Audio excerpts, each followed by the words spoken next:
Hello, citizens of the fish planets. This is SilentSigns from I Dream of Indie. If you haven't already, don't forget to hit the subscribe button below so you don't miss any reviews or previews. Today we are taking a look at the puzzle game TOHU, a game that comes to us from developer Fire Art Games and publisher The Irregular Corporation. I played TOHU on the Nintendo Switch. It will also be released on Steam, Good Old Games, PS4, and Xbox One. The release date on Switch and at least the majority of these platforms appears to be January 28th of 2021, with the price coming in at $14.99 for regular price. There is also a pre-order sale right now for $13.49 on the Nintendo Switch, as well as on the Microsoft Store. Now that we got the business portion out of the way, let's talk about what TOHU is all about, because it is a really cool, quirky little puzzle adventure game. You are playing as a girl who's just called the Girl and her alter ego Cubus, which is some sort of mechanical, super strong robot. There is some evil afoot in the fish planets, which is a hard sentence to say, I'm just now realizing. And this evil entity sets out to destroy the sacred engine which powers these magical worlds. So of course it is up to the Girl and Cubus to save the day. TOHU kind of plays as part point and click, part puzzle game,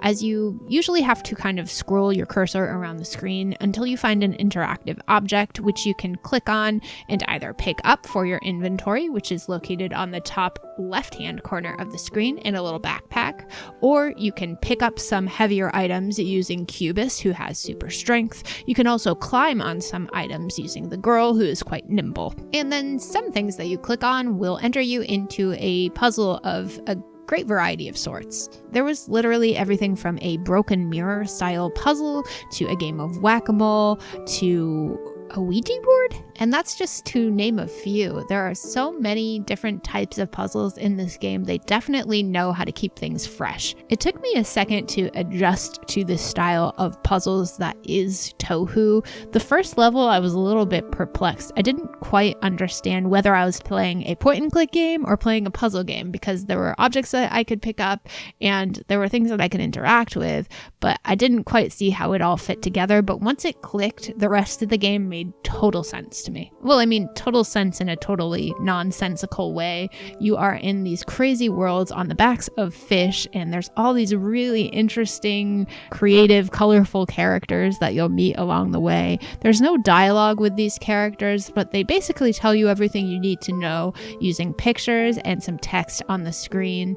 And if you get stuck, there is a little checklist on the top right-hand corner of the screen that will give you the basic layout of the tasks you need to complete, and there is the option for hints as well. As you're clicking around these worlds, you can also come across some creatures that you will catalog using little cards, so that's a fun little addition for those of us who enjoy collectibles in these types of games. Honestly, I went to play TOHU right after playing another point and click game, so my brain was just complete mush by that point, and I started playing this and I thought, oh great, another game with completely nonsensical answers and combinations.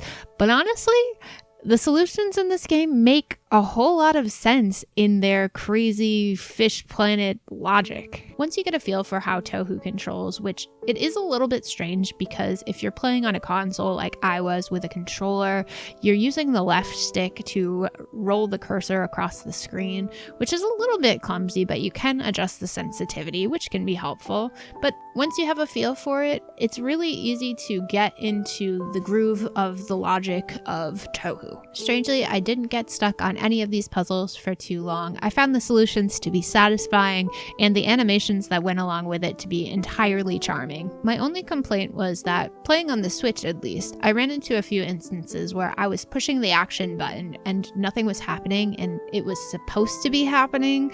Like, I was clicking on the proper place where the icon showed up and the character just wouldn't move to that location, and that could be just a connectivity issue with the Switch controller, but it is something worth pointing out if you are picking this one up on the Nintendo Switch. These issues resolved themselves. I didn't have to restart the game. I just had to kind of click around a little bit and eventually it would work. So I didn't lose any progress this way, at the very least. It's a small and kind of picky complaint, but it is worth noting. And yes, this did happen in both handheld as well as using the Pro Controller. If you're watching this review, you can obviously tell the art design is absolutely incredible. All of the scenes were very well detailed. The characters that you meet are so eccentric and colorful. Everywhere you turn, there's something new to look at and explore, and it really made you want to press on, solve the puzzles, and see what comes next. I love the way that everything was shaded, and I loved all of the machinery in the background and how everything was a mix of both this mechanical element and this super organic element, and it's just something really new and refreshing. But perhaps the most creative and impressive concept in this game is the sound design. The musical score was done by Christopher Larkin, who, if you're not familiar, also did the soundtrack for Hollow Knight. But it's not just the soundtrack that blew me away, it's the implementation of all of these crazy sounds going on in the background. TOHU suggests that you use headphones while playing, and I can 100% see why. It really makes the game to hear everything that's going on around you. I've never heard a game that sounds more alive. As far as art and sound goes, there is absolutely nothing I would change about TOHU. I really think they did a stellar job. If you're looking for a really immersive puzzle game experience, I would definitely give TOHU a try.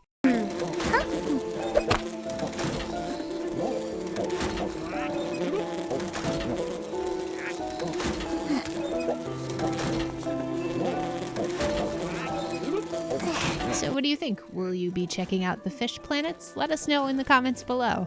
Thank you so much for watching. If you haven't already, don't forget to hit that subscribe button so you don't miss any of our reviews or previews. Also, check out the description box for links to our Discord, as well as our merchandise store, our memberships, our coffee page, and our affiliate links if you'd like to support the channel further. Either way, thank you again for watching, and we will see you next time.